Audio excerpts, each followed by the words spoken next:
Bienvenue sur Histoire d'ici et d'ailleurs, la chaîne où nous explorons des figures historiques qui ont marqué l'histoire, parfois dans l'ombre, parfois dans la lumière. Si vous êtes passionné par les récits marquants du passé, abonnez-vous pour ne pas manquer nos prochaines vidéos.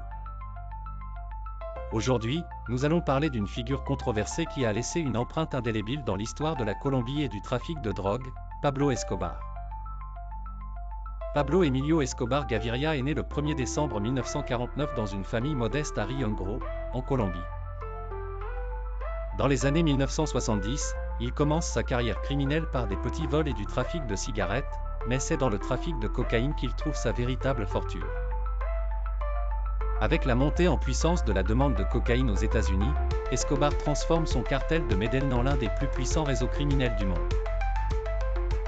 Dans les années 1980, il est responsable de l'envoi de tonnes de cocaïne en Amérique du Nord, générant des milliards de dollars et se plaçant parmi les hommes les plus riches de la planète.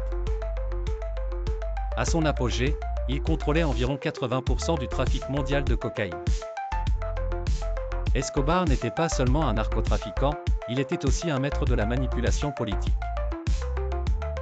Il se présentait comme un « Robin des bois modernes » en construisant des hôpitaux, des stades et des logements pour les pauvres de Medellín, ce qui lui a valu un soutien populaire dans certaines communautés. Cependant, sa violence extrême et son refus de toute autorité ont fait de lui un ennemi numéro 1 pour les gouvernements colombiens et américains. Escobar est connu pour son recours au terrorisme pour atteindre ses objectifs.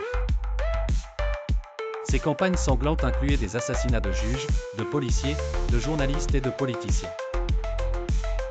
L'un de ses crimes les plus notoires est l'attentat à la bombe contre le vol Avianca 203 en 1989, qui a coûté la vie à 110 personnes.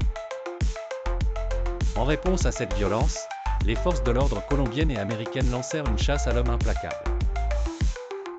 Après des années de cavale, Escobar est finalement abattu le 2 décembre 1993 par les forces de sécurité colombiennes, marquant la fin d'une époque sanglante.